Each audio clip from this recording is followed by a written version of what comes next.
दौर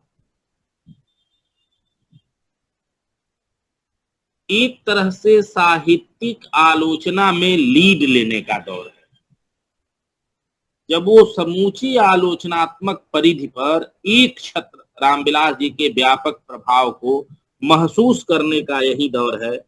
65 से लेकर के 84-85 तक का यह जो 20 साल का जो दौर है, तो 69 में उनकी ऐतिहासिक महत्व की कृति निराला की साहित्य साधना का प्रकाशन हुआ। 72 में उसके दूसरे खंड का प्रकाशन हुआ। 74 में उन्होंने मार्क्स की प्रसिद्ध कृति कैपिटल का पूंजी नाम से अनुवाद किया, जो पीपीएच मास्को ने छापा। 74 में ही उन्होंने निराला की कविताओं के राग विराग का एक प्रतिनिधि संकलन तैयार किया और उसकी भूमिका लिखी, जिसे लोक भारती ने छापा। और 75 में वही भारतेंदु युग वाली किताब, जो 1943 की किताब है, जो युग मंदिर उन्नाव विनोद पुस्तक मंदिर से छपी थी, उसको काफी संशोधित करते हुए उन्होंने भारतेंदु युग और हिंदी भाषा की विकास परंपरा नाम से उसको एक तरह से रीराइट किया। और उसी किताब में उन्होंने लिखा कि एक आलोचक ने लिखा है कि भारतेंदु युग को प्रगतिशील सिद्ध करना वैसे ही है जैसे लिप्टन के चाय को देसी सिद्ध करना। उसी किताब में उन्होंने यह भी लिखा कि यह किताब भारतेंदु युग का इतिहास नहीं है, यह किताब कोई संस्मरण भी नहीं है, रेखा चित्र भी नहीं है, क्योंकि भारतेंदु युग का इतिहास लिखने के लिए उसके एक एक महारथियों पर किताबें लिखने के लिए ऐसी नहीं, इससे ज्यादा विस्तृत किताबों की जरूरत है। एक एक महारथियों पर भारतेंदु युग में जितने लोग हैं, तो बानगी के तौर पर भारतेंदु युग और हिंदी भाषा की विकास परंपरा में उन्होंने कार्तिक प्रसाद खत्री, राधाचरण गोस्वामी, बालकृष्ण भट्ट, प्रताप नारायण मिश्र, प्रेमघन, इन सब पर थोड़ा बहुत विस्तार से लिखा और भारतेंदु युग और हिंदी भाषा की विकास परंपरा नाम से एक लंबा अध्याय जोड़ा, जिसका प्रकाशन 1975 में हुआ। 76 में निराला की साहित्य साधना का तीसरा खंड आया, जो मेरे ख्याल से रामविलास जी के एक अनोखा साहित्य में यह भी एक देन है कि पत्रों के माध्यम से भी व्यापक स्तर पर आलोचना चिंतन और आलोचनात्मक विवेक को प्रभावित निर्मित किया जा सकता है। यह साहित्य साधना का तीसरा खंड इस बात का उदाहरण। और 77 में ही नवजागरण को केंद्र में रखने वाली उनकी एक दूसरी महत्वपूर्ण कृति आई, महावीर प्रसाद द्विवेदी और हिंदी नवजागरण, जिस किताब में उन्होंने व्यवस्थित तौर पर हिंदी नवजागरण की संकल्पना प्रस्तुत की। पहली बार नवजागरण का जिक्र उन्होंने भारतेंदु युग के लेखों पर लिखते हुए, 57 की राज्य क्रांति पर लिखते हुए जरूर किया था, उसकी चेतना को महसूस भी किया था, लेकिन हिंदी नवजागरण का भारतीय नवजागरण के साथ आसंग में रह के, उसके समानांतर रह के उसका स्वतंत्र मूल्यांकन कैसे हो सकता है, इसकी विधिवत और व्यवस्थित संकल्पना रामविलास जी ने प्रस्तुत की। 1870 महावीर प्रसाद द्विवेदी और हिंदी नवजागरण नामक पुस्तक, जिसको 77 में छपी। 78 में नई कविता और अस्तित्ववाद मुक्तिबोध को केंद्र में रख करके एक तरह के नकार नई कविता के विरोध में उन्होंने लिखा, नई कविता और अस्तित्ववाद नाम से, कि पश्चिम की जो अस्तित्ववादी परंपरा है उसका नई कविता पर प्रभाव है, और यह कविता देशज जो प्रगतिशील परंपरा है कविता की, उससे इसका कोई नाता नहीं है। 79 में उनकी एक ऐसी किताब आई जिस पर हिंदी में बहुत कम चर्चा हुई।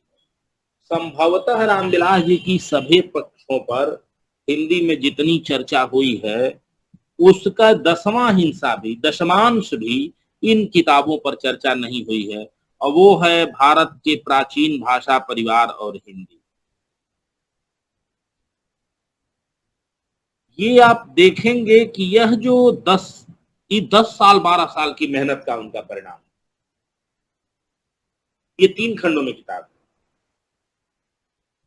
इस किताब की समीक्षा पहल में वीर भारत तलवार ने की थी, जो बहुत लंबी समीक्षा है, और एक तरह से इस तरह की भाषा वैज्ञानिक चिंतन के विश्लेषण की किताबों की समीक्षा का एक तरह से प्रतिमान भी है। दामोदर जी ने लिखा है कि अगर यह किताब अंग्रेजी में लिखी गई होती तो इस किताब पर पुरस्कार मिलता, और अंग्रेजी साहित्य में इसके लिए रामविलास जी जीवन भर उनका जो सैद्धांतिकी है वह ऋणी रहती। दुर्भाग्य है कि यह किताब हिंदी में है और हिंदी के लोगों का इस किताब उनकी सबसे कम पढ़ी गई किताबों में से यही किताब। भारत के प्राचीन भाषा परिवार और हिंदी, व्यापक स्तर पर भारत के प्राचीन भाषा परिवार की परंपरा में एक तरफ उन्होंने हिंदी के महत्व को निरूपित किया, तो दूसरी तरफ अपने भाषा वैज्ञानिक चिंतन से इस सिद्धांत को भी चुनौती दी कि आर्य कहीं बाहर से आए थे और इसलिए इन स्थापनाओं को लेकर भाषा वैज्ञानिक निष्कर्षों के आधार पर इतिहास, प्राचीन इतिहास में दखल देने के कारण उनकी स्थापनाएं विवादास्पद भी। तो प्राचीन भाषा परिवार और हिंदी का पहला खंड का प्रकाशन 79 में हुआ। 79 में उनकी दूसरी एक भाषा पर ही किताब आई, आर्य और द्रविड़ भाषा परिवारों का संबंध, जो हिंदुस्तानी एकेडमी ने छापा। बहुत पतली सी किताब है, बहुत अच्छी किताब है। 80 में उनकी किताब दूसरा खंड आया, भारत के प्राचीन भाषा परिवार और हिंदी, इसका दूसरा खंड। और 81 में तीसरा खंड आया, भारत के प्राचीन भाषा परिवार और हिंदी का भाग 3, तीसरा खंड। 81 में ही उनकी एक दूसरी महत्वपूर्ण रचना आई, परंपरा का मूल्यांकन। हालांकि यह समय समय पर उनके लिखे गए फुटकल निबंधों का संकलन है, जिसको एक जगह करके उन्होंने एक तरह से समूची परंपरा को समझने की जरूरत महसूस की और इस बात पर बल दिया। उसका पहला ही लेख है, उसकी भूमिका में बड़ी छोटी सी भूमिका है। उन्होंने लिखा था कि इस पुस्तक का विषय पहले निबंध से ही स्पष्ट हो जाएगा। साहित्य के परंपरा के मूल्यांकन की समस्या आलोचना की महत्वपूर्ण समस्या है। मार्क्सवादी आलोचना के लिए यह विशेष रूप से महत्वपूर्ण है।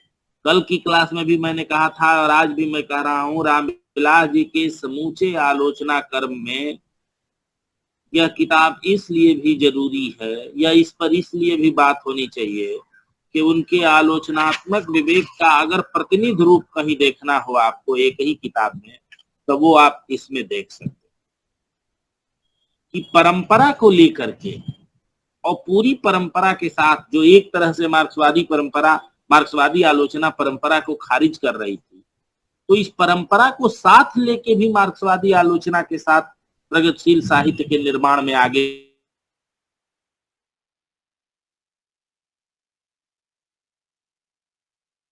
नुकसान नहीं। यह रामविलास जी ने पहली बार उन्होंने उसी में लिखा है कि मार्क्स ने साम्यवाद के लिए कहा था कि वह ऐसा मानवतावाद है जो व्यक्तिगत संपत्ति के खात्मे से प्राप्त होता है। जब व्यक्तिगत संपत्ति समाप्त हो जाएगी तो मानवतावाद का लक्ष्य पूरा हो जाएगा। अपनी इस उक्ति से वह पुराने मानवतावाद और साम्यवाद का अंतर बतलाते हैं। पुराना मानवतावाद उस व्यक्तिगत संपत्ति से अपने को सदा अलग नहीं रख पाता जिसके बल पर संपत्तिशाली वर्ग दूसरे का श्रम फल हथियार लेते हैं। किंतु यदि पहले भी ऐसे साहित्यकार हुए हों जिनके पास व्यक्तिगत संपत्ति न रही हो, तो उनका मानवतावाद मार्क्स के साम्यवाद के और भी निकट होगा। तुलसीदास कह गए हैं, लोक को न डर पर लोक को न डर, देव सेवा न सहाय, गर्व धन को न धाम को। धाम और धन है ही नहीं तो इनका गर्व कैसा। ये उन्होंने तुलसीदास को कोट करते हुए, और एक तरह से ये बहुत सारे इसमें निबंध उन्होंने पुरानी अपनी किताबों से लिया, जैसे 41 में प्रकाशित प्रेमचंद, इसकी विषय सूची देखने से ही उनकी, इसलिए मैं इसका कल भी मैंने जिक्र किया था कि देखिए उनकी हर एक किताब तक हमारी आपकी पहुंच जल्दी नहीं हो सकती। भाई हम लोग कितनी किताबें उनकी खोजेंगे, लेकिन उनके समूचे आलोचनात्मक मानस को समझने के लिए एक ही किताब अगर मिल जाए तो यह भी पर्याप्त होगी उनकी लाइन को समझने के लिए, उनके साहित्यिक आलोचनात्मक अवदान को समझने के लिए, उनकी आलोचना दृष्टि की विशिष्टता को समझने के लिए ये किताब भी पर्याप्त होगी। परंपरा का मूल्यांकन, इसकी विशेष परंपरा का मूल्यांकन इस किताब का पहला लेख है। दूसरा लेख है हिंदी जाति के सांस्कृतिक इतिहास की रूपरेखा। नाटककार भवभूत, संत साहित्य के अध्ययन की समस्याएं, तुलसी की भक्ति, तुलसी साहित्य के सामंतवाद विरोधी मूल्य, सामंत विरोधी मूल्य, भक्ति आंदोलन और तुलसीदास, रीति काव्य परंपरा, भारतेंदु हरिश्चंद्र, निराला, शिवपूजन सहाय, जयशंकर प्रसाद, प्रेमचंद, वृंदावन लाल वर्मा, रामचंद्र शुक्ल और ब्रजभाषा की परंपरा, हिंदी भाषा साहित्य और फिराक, मैथिली और हिंदी, माने तमाम ऐसे विषय जिनसे टकराते हुए, जिन पर विचार करते हुए रामविलास जी ने हिंदी आलोचना की व्यापक परिधि के निर्माण में अपनी भूमिका अदा किया, हस्तक्षेप किया, उन सब की मोटे तौर पर बात, पूरे तौर पर तो नहीं लेकिन मोटे तौर पर वानगी आपको इस किताब में मिल जाए। सर अभी इस किताब किस नाम से मिल जाएगी सर? हाँ, अभी ये किताब किस नाम से मिल जाएगी? परंपरा के मूल्यांकन के नाम से ही है। अरे बहुत सारे आपके दोस्तों में होगी भी, आपके मित्रों में ही पता करेंगे आप तो मिल होगी। हाँ देखिए, राजकमल से छपी है और उसमें 2-3 लेख ऐसे हैं जो थोड़ा सा डिस्कोर्स के तहत लिखे, जैसे फिराक पर एक हमलावर लेख है, सूर और ब्रजभाषा पूर्व परंपरा, उसमें शिव प्रसाद जी की आलोचना है, वो तत्कालिक उद्देश्य से लिखे गए निबंध है। बाकी आधुनिक काल से लेकर के और संस्कृत के कवि भवभूति तक और भक्ति काल और रीति काल का भी परंपरा की क्या प्रगतिशील भूमिका हो सकती है, लगभग इस किताब में रामविलास जी के विचारों की वानगी आपको मिल जाएगी। तो 81 में यह किताब है। 81 में एक और उनकी किताब है भाषा युगबोध और कविता। उसमें भी समय समय पर उनके लिखे गए प्रगतिशील कविता और प्रगतिवादी कविता के दौर की कविता की भाषा और युगीन चेतना का मूल्यांकन है। 82 में उनकी एक, देखिए ये दौर, इसीलिए मैंने कहा कि 65 से लेके 85 का जो ये दौर है, 84 से लेके तो ये दौर उनके साहित्यिक आलोचना का दौर है।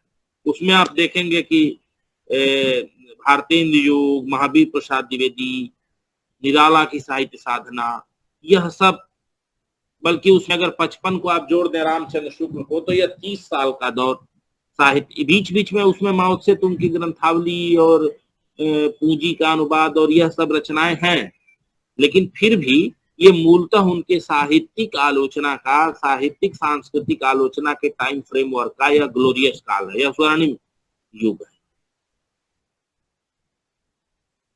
80-82 के बाद जिसको कहते हैं इंटरडिसिप्लिनरी डिस्कोर्स, जिसमें दूसरे अनुशासनों के द्वारा दर्शन, राजनीति, समाज विज्ञान, इतिहास, इसके हस्तक्षेप के द्वारा, देखिए उनका रामविलास जी का उद्देश्य केवल साहित्यिक आलोचना लिखना नहीं है, केवल साहित्य के इतिहास का मूल्यांकन करना नहीं है, बल्कि उनका वही उद्देश्य है जो हिंदी नवजागरण के लेखकों का उद्देश्य है, व्यापक हिंदी समाज की मानसिक चेतना का, विचार चेतना का उन्नयन करना, उसके भावबोध को विकसित करना।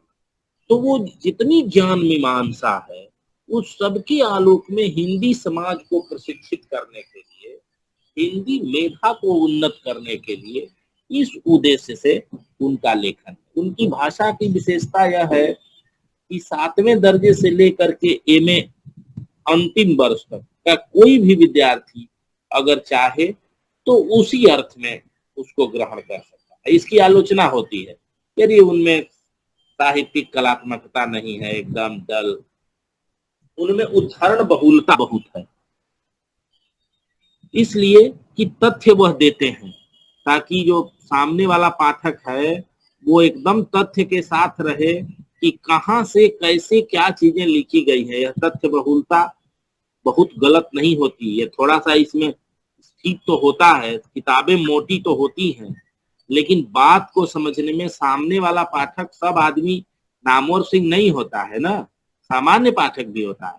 तो उस सामान्य पाठक को मूल तथ्य स्रोत सामग्री से प्रशिक्षित करना ये भी आलोचक का दायित्व है। इसलिए उनके लेखन में उद्धरण बहुलता बहुत है। तो 82 में उनकी प्रसिद्ध किताब आई, भारत में अंग्रेजी राज और मार्क्सवाद। भारत के बहुत सारे बुद्धिजीवी ऐसे हैं जो भारत में आज भी अंग्रेजी राज की प्रगतिशील भूमिका का मूल्यांकन करते हैं। वो यह कहते नहीं अघाते कि अगर अंग्रेज नहीं आए होते तो भारत में रेल, डाक, तार के साधनों का विकास नहीं हुआ होता। अगर अंग्रेज नहीं आए होते तो आधुनिक शिक्षा पद्धति की स्थापना नहीं होती।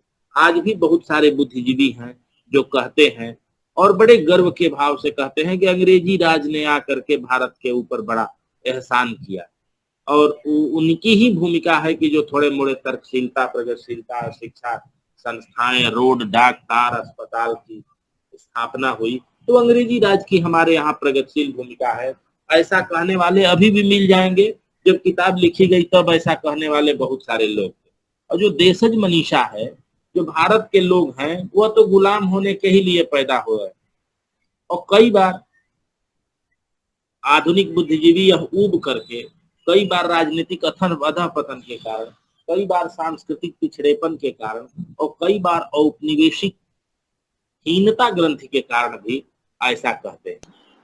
रामविलास जी ने बहुत तैयारी के साथ भारत में अंग्रेजी राज की भूमिका का मूल्यांकन किया, दिखाया कि भारत में अंग्रेजी राज की क्या भूमिका है, क्या वह वाकई प्रगतिशील भूमिका है।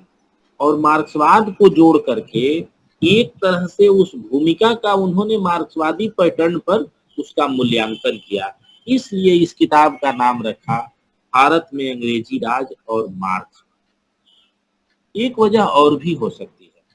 भारत में अंग्रेजी राज नाम से पंडित सुंदरलाल ने एक किताब लिखी है जो बड़ी चर्चित किताब हुई और उस पर अंग्रेजी राज ने बैन लगा दिया। ब्रिटिश भारत में वो बैन लगने वाली प्रारंभिक किताबों में से थी, जिसके लिए बड़े कांग्रेस के बड़े नेताओं ने वायसराय को चिट्ठी लिखी कि ये हमारे पास भी है, हमें भी गिरफ्तार कर लिया जाए। तो जब किताब रातों रात छपी तो लोगों की गिरफ्तारियां हो गई। जवाहरलाल जी ने और मौलाना आजाद और दूसरे नेताओं ने तो वायसराय को चिट्ठी लिखी कि ये किताब हमारे पास भी है, आप चाहें तो गिरफ्तार कर सकते हैं। पंडित सुंदरलाल की किताब है भारत में अंग्रेजी राज, 3 खंडों में है, वो पब्लिकेशन डिवीजन से छपी है। उसी किताब में पहली बार यह विवरण आए कि अंग्रेजी राज ने भारतीय जनता के साथ, भारतीय किसानों के साथ, भारतीय कामगारों के साथ कितनी लोमहर्षक अत्याचार किए। लेखक ने बताया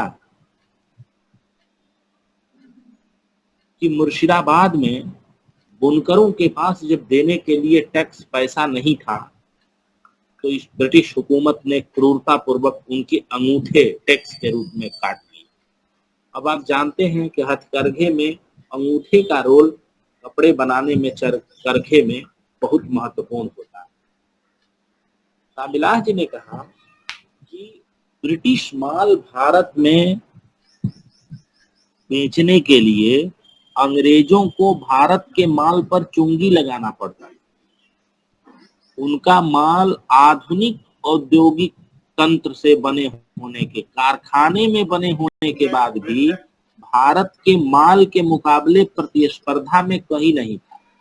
इस प्रतिस्पर्धा में आने के लिए उन्हें भारतीय माल पर भारी चुंगी लगानी पड़ती थी, तब जाके उनका माल यहाँ टिकता था। तो इस तरह अंग्रेजों ने भारतीय समाज की औद्योगिक व्यापारिक प्रगति को तोड़कर अपनी औद्योगिक प्रगति का बाजार के अर्थों में, औपनिवेशिक अर्थों में उसको स्थापित किया। तो यह अंग्रेजी राज की प्रगतिशील भूमिका है, अरे प्रतिगामी भूमिका है। भारतेंदु का वो है ना दोहा कि कल के कलबल छलन से हम गरीब वे भूख। वो कहते हैं कि अंग्रेज जो आए उन्होंने तो हमें अंग्रेजी दी, लेकिन अंग्रेजी तकनीक नहीं दी। कल माने टेक्निक, कल कारखाना, जो शब्द नहीं है, कल पुर्जा। कल के कलबल छलन से, कल के बल पर, तकनीक की बदौलत और छल से हम गरीब वे भूख, हम गरीब होते गए और वे राजा बनते गए। भारतेंदु कहते हैं कि नहीं, हमें तकनीक चाहिए, हम भी उस टेक्निक को जानना चाहते हैं। इसीलिए हिंदी प्रदेश के जो बुद्धिजीवी हैं वो कहते हैं कि हमें गुरुकुल पद्धति, आज भी बहुत सारे लोग हैं जो लोग सत्ता में हैं वो देखते हैं आपके, वो कहते हैं कि ज्योतिष कर्मकांड का विश्वविद्यालय खुलेगा भारतीय संस्कृति के नाम पर। हिंदी प्रदेश के बुद्धिजीवियों ने 19वीं शताब्दी में कहा कि नहीं, हमें गुरुकुल पद्धति के विश्वविद्यालय और स्कूल नहीं चाहिए, बल्कि हमको जातीय विश्वविद्यालय, ब्रैकेट में, और समझ ना आए, जातीय से किसी को कंफ्यूजन ना हो तो ब्रैकेट में लिखा नेशनल यूनिवर्सिटी, बालकृष्ण भट्ट का निबंध ही है, जातियों का अनूठापन। और देखिए उसका उदाहरण कि 1920 में जो विश्वविद्यालय बना, जो जातीय विश्वविद्यालय बना, जो देशज व्यक्ति ने बनाया, जो कभी यूरोप नहीं गया था पढ़ने, जो यूरोप से पढ़ करके नहीं आया था, काशी हिंदू विश्वविद्यालय, उसमें प्रति थी प्राची का मेल सुंदर, उसमें दोनों परंपराओं, उसमें कहने के लिए एक पूर्वी परंपरा का धर्म दर्शन का विभाग है, लेकिन उसमें रसायन विज्ञान से लेकर मेटलर्जी, धातु, इंजीनियरिंग, सारी विद्याओं का केंद्र बनाया, जो कभी जो विदेशी ढंग का विश्वविद्यालय नहीं था। और आज हम उसको टेकअप, उस परंपरा को हम अपने यहाँ विस्तारित भी नहीं कर पा रहे हैं। आज हम फिर वहीं लौटना चाहते हैं कि कर्मकांड और ज्योतिष का हम विश्वविद्यालय बनाएं। उस दौर में ज्योतिष के महान विद्वान और गणित के सुधाकर द्विवेदी ने कहा कि यह जो फलित ज्योतिष है, जिस पर देख करके आप किसी का भाग्य निर्धारण करते हैं, किसी का शादी विवाह करते हैं, ये पंडितों का शोषण का इंस्ट्रूमेंट है। एक ब्राह्मण ने ही कहा, उसी परंपरा से आए हुए व्यक्ति ने कहा, यह उसकी वैज्ञानिक चेतना थी। तो रामविलास जी ने इस वैज्ञानिक चेतना को, इस जो भारतीय परंपरा के जो डायलेक्ट्स हैं, जो अंतर्द्वंद हैं, इसको भारत में अंग्रेजी राज और मार्क्सवाद के 2 खंडों में उन्होंने विस्तार से इसको उद्धृत किया और विस्तार से उसका मूल्यांकन किया।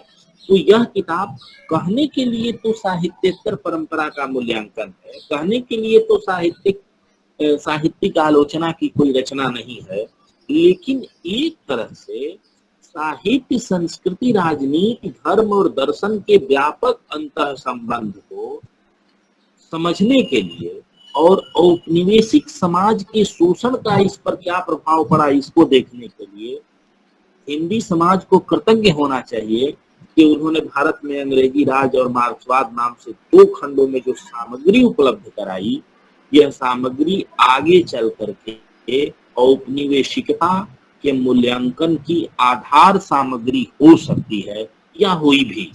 मेरे कहने का ये मतलब। तो भारत में अंग्रेजी राज और मार्क्सवाद, ये 2 खंड, ये 82 में किताब आई उनकी। 82 में ही उनकी किताब एक कथा साहित्य, कहानियों की आलोचना पर आई, कथा साहित्य और गद्य शिल्प, कथा विवेचन और गद्य शिल्प इस नाम, जिसमें उन्होंने ऋण वगैरह पर जो परती प्रथा, हालांकि ऋण की उन्होंने आलोचना की, ऋण पर जैसी पॉजिटिव लिखना चाहिए वैसा रामविलास जी नहीं लिख पाए।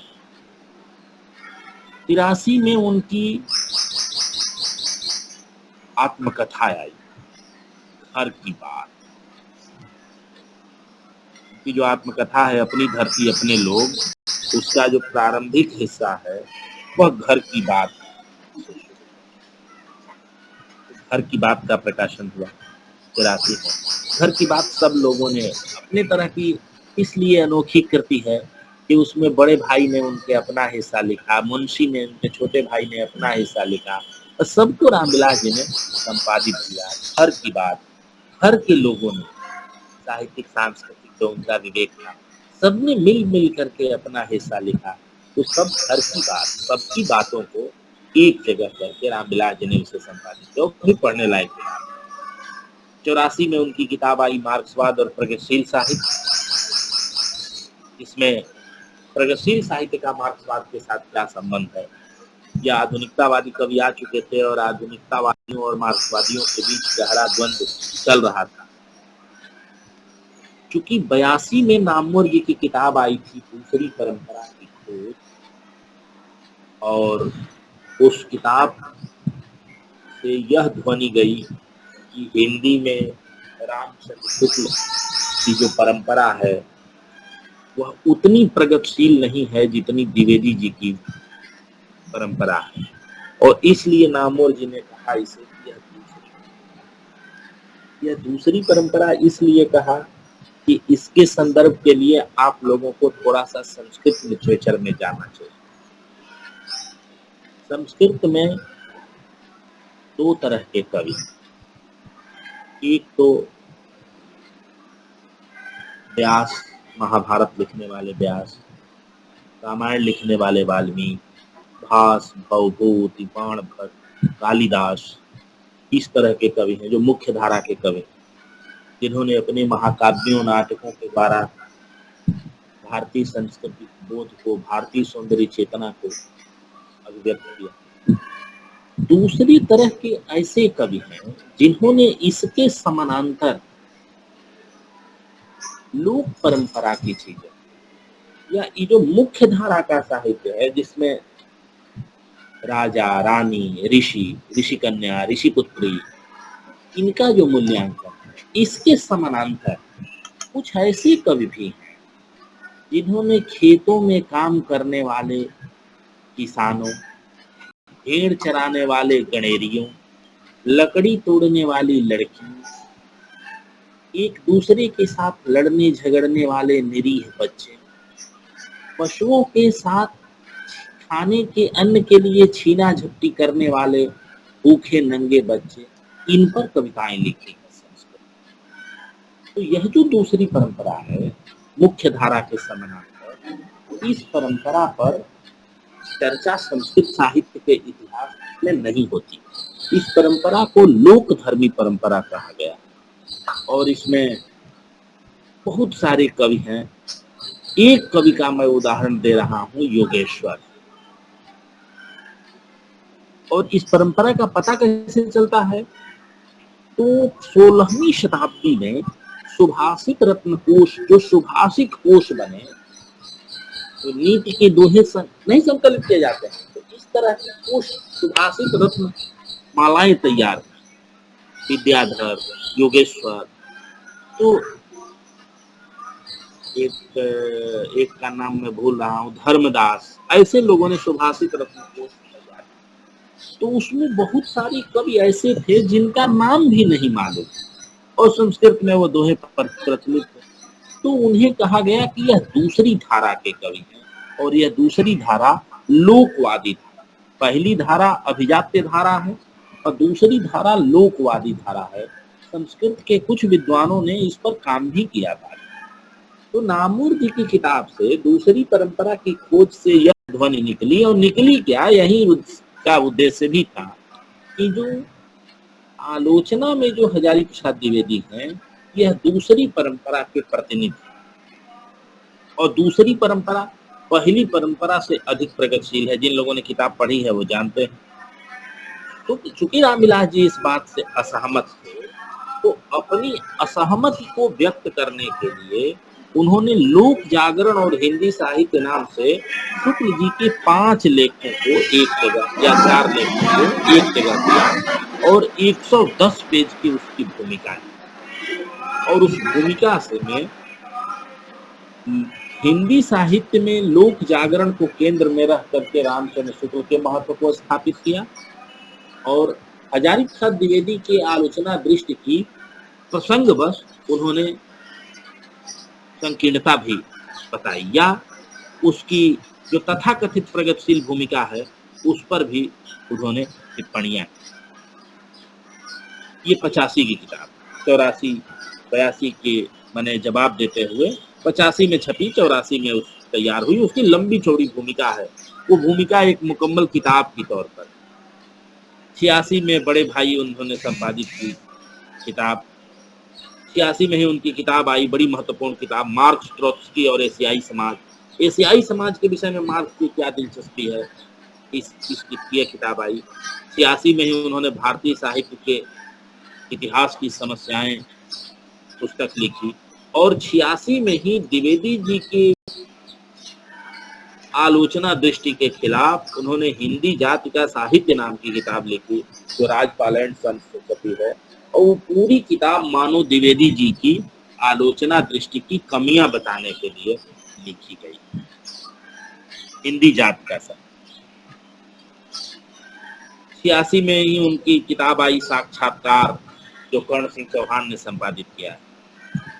और 86 में ही केदारनाथ अग्रवाल पर उन्होंने अलग से किताब लिखी, प्रगतिशील काव्यधारा और केदारनाथ अग्रवाल, जो इलाहाबाद से। 86 में ही उन्होंने मार्क्स और पिछड़े हुए समाज भी किताब लिखी। पिछड़े हुए समाज या गरीब मुल्कों के विषय में मार्क्स की क्या स्थापनाएं हैं और मार्क्सवाद की वहां क्या भूमिका हो सकती है। देखिए, भारत की कम्युनिस्ट पार्टियों ने अपने देश के वैचारिक बुद्धिजीवियों से कुछ नहीं सीखा। जो दूसरी दक्षिणपंथी पार्टियां हैं, उनके पास कोई ठीक ठाक बुद्धिजीवी नहीं है, उनके पास विकलांग बुद्धिजीवी है। और जिनके पास बुद्धिजीवी थे, उन पार्टियों ने अपने बुद्धिजीवियों से कुछ नहीं सीखा। उससे कोई उन्होंने अपने देश के मुल्क की बेहतरी के लिए कोई कोशिश नहीं की। इसलिए जो एक खास तरह की आधुनिकता हमारे समाज में विकसित हुई, उसमें आप देखेंगे कि राजनीतिक लंपटता हर एक दलों में। ऐसा आप नहीं कह सकते कि फला दल में नहीं, क्योंकि दलीय तौर पर राहुल जी से कम्युनिस्ट पार्टियों ने कुछ नहीं सीखा, रामविलास जी से कुछ नहीं सीखा। हम लोग जानते हैं, देवली जेल में, देवली कैंप में कम्युनिस्ट पार्टी और सोशलिस्टों को अंग्रेजों ने देवली कैंप में बंद किया। ये देवली कैंप राजस्थान में है, जो रेगिस्तान से घिरा हुआ जलता था एकदम। उसमें उनको यातना देने के लिए उन्होंने उसी जगह पर जेल कैदियों को स्वाधीनता भारत के आजादी के आंदोलन में भाग लेने वाले सामाजिक कम्युनिस्ट समाजवादी और कम्युनिस्ट बौद्धिकों को, नए युवा लोगों को प्रशिक्षित करने के लिए स्टडी सर्किल चलता था। उसमें जो पुराने नेता थे वो क्लास लेते थे। उसी में राहुल जी ने दर्शन दिग्दर्शन, वो क्लास नोट्स हैं उनके, कैदियों को पढ़ाते हुए उन्होंने जो बोला था वही दर्शन दिग्दर्शन नाम से। उसी में बताते हैं लोग कि डांगे ने, अमृतपाठ डांगे भी वही बंद। डांगे ने अद्वैत वेदांत पर, वो कैदियों को, कम्युनिस्ट पार्टी के कैदियों को कालिदास पढ़ाते। जिस कम्युनिस्टों को भारतीय संस्कृति और कालिदास का नाम सुन करके घृणा होती है, वो अमृतपाठ डांगे, कम्युनिस्ट पार्टी के जनरल सेक्रेटरी। अद्वैत वेदांत पर उनकी किताब है। इसको बताते हुए, इसको कम लोग जानते हैं। तो कम्युनिस्ट पार्टी में ऐसे ऐसे बड़े बड़े लोग थे, पीसी जोशी, रामविलास शर्मा। रामविलास जी का भवभूति पर आप लेख, वाल्मीकि पर आप लेख देखिए, तो अपनी परंपरा के उज्जवल पक्ष का एहसास होता है।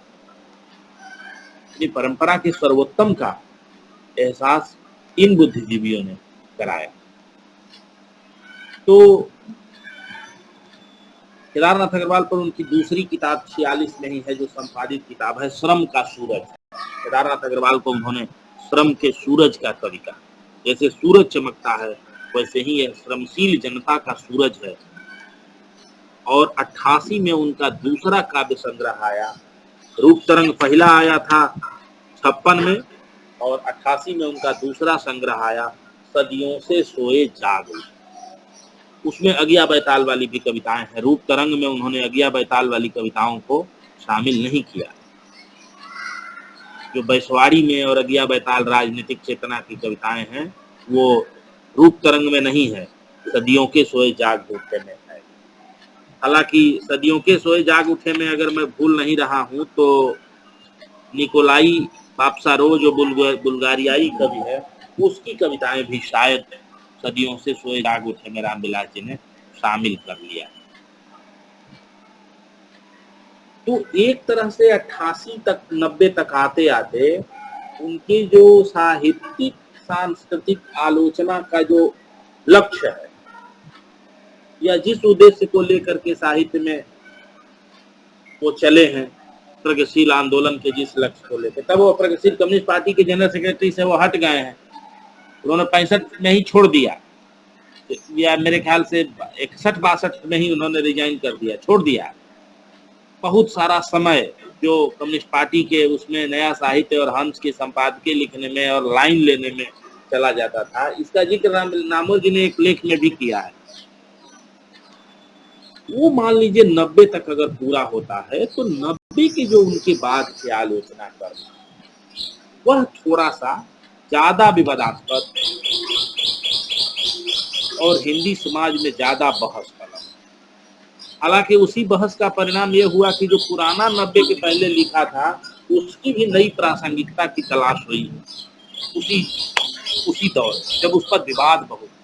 90 का दौर भारतीय राजनीति में बहुत महत्वपूर्ण है। 89 में ही बाबरी मस्जिद का ताला खुला, 89 में ही मंडल की राजनीति शुरू हुई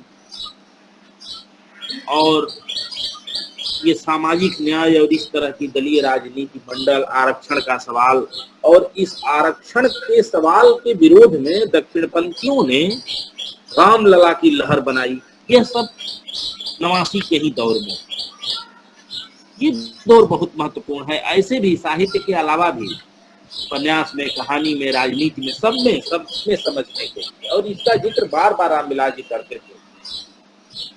तो लोगों ने आरोप उन पर यह है कि इस दौर में संस्कृति और भाषा और राष्ट्र और परंपरा, धर्म और दर्शन की तौर पर रामविलास जी की स्थापनाएं दक्षिणपंथियों की मदद करती हैं। माने रामविलास जी भी वही कह रहे हैं जो दूसरे दक्षिणपंथी कह रहे हैं। यह विवाद के तौर पर उनके ऊपर यह चस्पा कर दिया गया।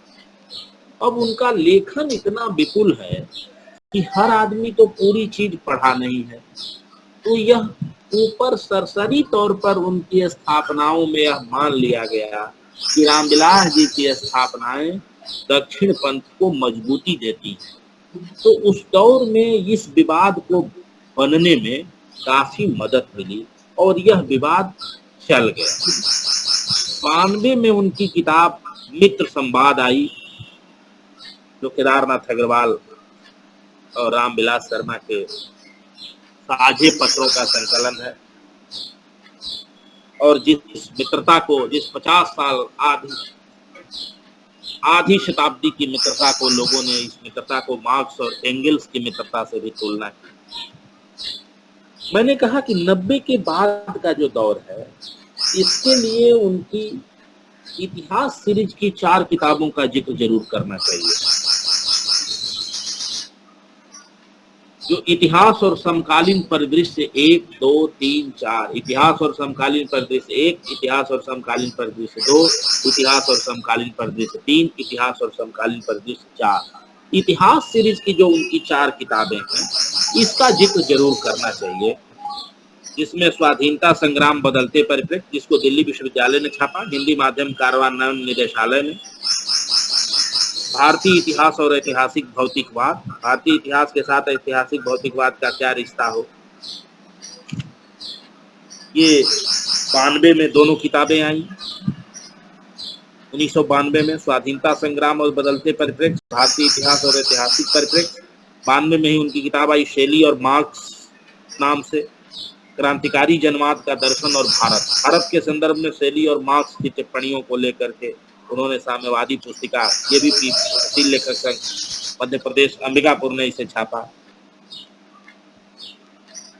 92 में उन्होंने आज की दुनिया और लेनिन शीर्षक से लेनिन की चुनी हुई रचनाओं की विस्तृत भूमिका के साथ संपादन किया, जो अनामिका से छपा। और 94 में उनकी किताब आई मेरे साक्षात्कार।